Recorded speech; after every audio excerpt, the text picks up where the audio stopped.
हम सब constitution of India को ऐतिहासिक कहते हैं, लेकिन आखिर है क्यों ऐतिहासिक? अगर ऐतिहासिक कहते हैं तो हमें एक चीज समझनी पड़ेगी कि we can never say anything is historical without understanding the historical moment in which it was written. और वो कौन सा मोमेंट? वो बहुत जबरदस्त, सारी दुनिया के इतिहास में बड़ा मूवमेंट था। क्योंकि अगर यूरोपियन कॉलोनाइजेशन जिस देश से शुरू होती है तो यूरोपियन कॉलोनाइजेशन इस देश से खत्म भी होती है। नेशन तो मिल गए, लेकिन नेशनल के साथ हम करें क्या? ये सवाल बहुत महत्वपूर्ण है। हम अपने आप को मॉडर्न नेशन कहते हैं। नेशन तो हैं, नेशन आज भी थे, कल भी थे, लेकिन ये नेशन का मतलब सब समझते हैं, मॉडर्न का मतलब क्या होता है? और जब तक हम मॉडर्न का मतलब नहीं समझेंगे, हम मॉडर्नाइजेशन नहीं समझेंगे। और मैं आपको कहता हूं कि अगर इतिहास सही से लिखा जाए तो Indian constitution is the Magna carta of the next 500 years.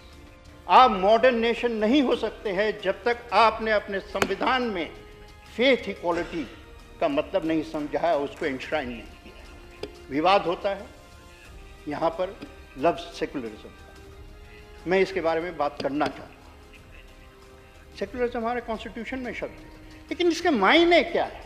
कोई भी यहाँ पर खड़ा होकर कह दे कि हिंदुस्तान में आप मजहब को हटा दीजिए या धर्म को हटा दीजिए, आप 2 दिन नहीं चल पाएंगे। रियलिटी इज कि we believe in the equality of faith rather than the separation और एलिमिनेशन ऑफ फेथ। और ये बात सिर्फ हमारे कानून में नहीं है, ये हमारे ईमान में है, ये हमारे ईमान में है।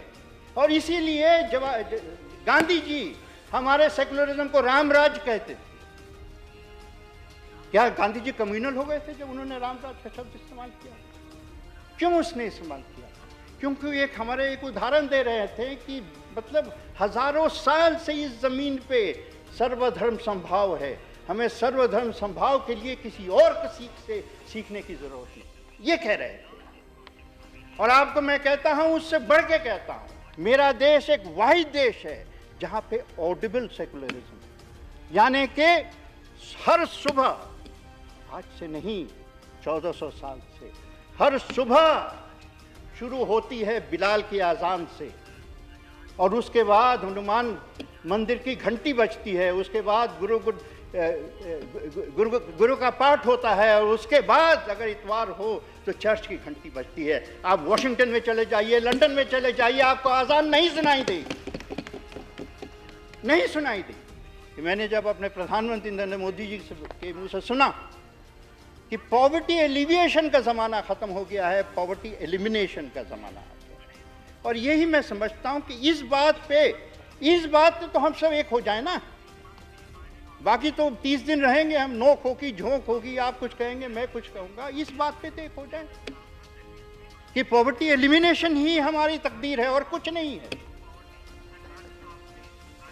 और जब वो कहते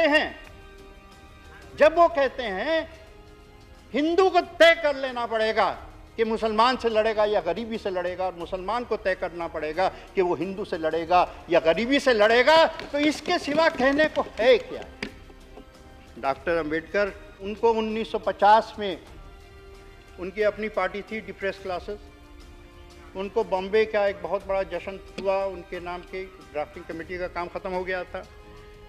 वहाँ पे एक gold aged copy of the constitution, draft constitution उनको दिया गया।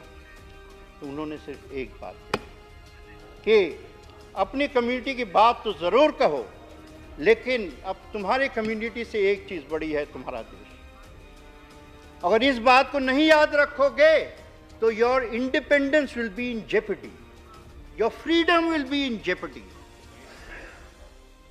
आज our freedom is not in jeopardy, but maybe our future is in jeopardy. अगर हम अपने आप को मॉडर्न एक नेशन बनाना चाहते हैं तो सारे पार्टियों से मेरी अपील है, आपको एक चीज तय करना पड़ेगा। इलेक्शन जो है होंगे, हर 3 महीने होंगे, हर 6 महीने होंगे, हर साल होंगे। हमें सदन में तय करना पड़ेगा कि हम जो इलेक्शन लड़ रहे हैं वो पिछले 25 साल का आखिरी इलेक्शन है या अगले 25 साल का पहला इलेक्शन। जिस दिन ये सफाई हो जाएगी दिमाग में, उस दिन मैं कहता हूं विवाद भी नहीं रहेगा। क्योंकि अगले 25 साल का जो इलेक्शन है वो गरीबी का इलेक्शन है, वो मजहब का इलेक्शन है। तो यहाँ का यूथ जो है वो इस सवाल का जवाब जानता है और ये चाह रहा है कि आप मुल्क को मॉडर्न बनाइए, आप मुल्क को जो है विवाद से उठाइए, वो जमाना गया, भूल जाइए, आगे की तरफ देखिए। देश आगे की तरफ देखता है, चलिए हम भी देश के साथ मिल जाए।